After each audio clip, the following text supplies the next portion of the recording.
네, 북한이 한미연합 공중훈련인 맥스 썬더를 문제 삼으면서 남북 고위급 회담을 전격 취소하는 등 북한의 태도가 심상치가 않습니다.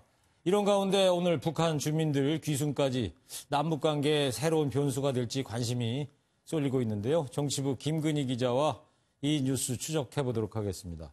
자, 김 기자. 네. 오전 뉴스 봤을 때는 귀순자 2명 가운데 1명이 소령급이다 이렇게 얘기를 했었는데 네. 결국에 2명이 다 민간인이라고요? 그렇습니다. 처음에 이 귀순자 중 한 명이 영관급 장교다라는 소식이 전해지면서 우리 정부도 상당히 긴장하는 분위기였는데요. 예. 제가 아침부터 해경과 군에 전화를 한 10여 통 가깝게 했습니다만 네. 양쪽 모두 아직 확인되는 바가 없다며 말을 아끼는 분위기였습니다. 예. 그만큼 북한이 군인의 귀순, 게다가 영관급일 경우 더 민감하게 반응하기 때문입니다. 당초 이 중 한 명이 본인을 소자, 그러니까 우리로 치면 소령급이라고 진술한 것으로 전해져 혼선을 빚었는데요. 그러니까 본인이 그렇게 얘기를 했다는 거죠? 그렇습니다. 저희가 정부 관계자를 취재해본 결과 종종 귀순자 중에 이렇게 자신의 신원을 과장해서 말하는 경우가 있다고 합니다. 결과적으로 군인 신분은 아니라지만 북한 주민들 내부 동요를 일으킬 수 있다는 점에서 귀순은 여전히 민감한 이슈입니다. 네. 최근 남북이 다시 경색 분위기로 흘러가는 만큼 정부는 혹시라도 남북 관계에 미칠 영향을 우려하며 촉각을 곤두세우고 있습니다. 네, 지금 말씀하신 것처럼 최근 북한 분위기가 지금 심상치가 네. 않습니다. 맥스 썬더 훈련을 이유로 해서 남북 고위급 회담도 취소를 했는데 다음 주에 예정된 풍계리 핵실험장 폐기 이거는 제대로 진행될 것 같습니까? 일단 우리 외교부 출입 기자단이 현장에 취재 갈 매체를 뽑기와 투표를 통해서 선정을 했는데요. 네. 그래서 어제 오후 우리 정부가 이 명단을 북한 측에 통지하려고 했는데 북한 측이 접수하지 않았습니다.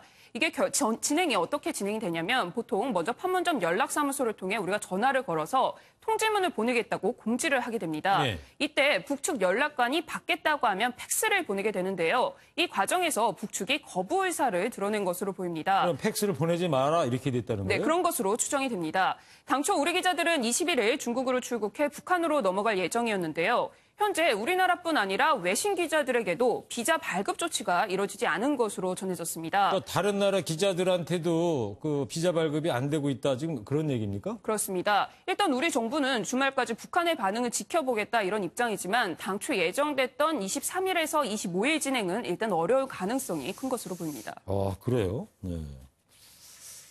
그런데 그 북한이 갑자기 이렇게 태도를 바꾼 이유가 뭡니까? 남북 고위급 회담도 당일 새벽 0시 반에 갑자기 취소. 근데 풍계리 핵실험장 폐기도 원래 이거 북한이 먼저 제안했던 거 아닙니까? 그렇습니다. 북한은 고위급 회담 연기를 통보하면서 맥스 썬더 훈련을 이유로 들었습니다. 맥스 썬더는 원래 정례적인 훈련인데다 남북이 이번 고위급 회담 날짜를 잡기 전인 11일부터 진행되고 있었습니다. 네. 태영호 공사의 발언도 문제 삼았는데 어디까지나 민간인인 태공사의 발언만으로 정부 회담까지 취소하는 건 좀 지나치지 않나. 결국 핵심은 최근 미국이 북한에 대한 비핵화 요구 수준을 높이는 것에 대한 일종의 경고 메시지로 보입니다. 네. 게다가 다음 주 22일에 한미 정상회담이 예정돼 있습니다. 우리 정부에는 이 자리에서 북한의 입장을 적극적으로 전달해라. 안 그러면 언제든 남북 관계가 틀어질 수 있다고 압박하는 거죠. 그래요. 네. 이렇게 태도를 바꾸는 데는 북한도 뭔가 믿는 구석이 있어서 이러는 거 아닐까요? 네, 결국 중국입니다. 최근 북한은 왕이 외교부장의 방북부터 북중 정상회담까지 급격히 가까워진 모습을 보이고 있습니다. 네. 중국이 남북대화 분위기 속에 한반도 영향력을 잃지 않으려고 하면서 북중 관계 개선에 나선 건데요. 북한 입장에서는 중국이라는 보험이 생기면서 미국이나 남한에 너무 끌려가지 않아도 된다는 자신감이 생긴 것으로 해석됩니다. 그래요. 네. 한미 정상회담을 앞두고 중재자를 자청한 우리 정부의 어깨가 참 무거워 보입니다. 네. 다음 주 한미 정상회담에서 새로운 돌파구를 찾을 수 있을지 지켜봐야 되겠습니다. 정치부 김근희 기자였습니다.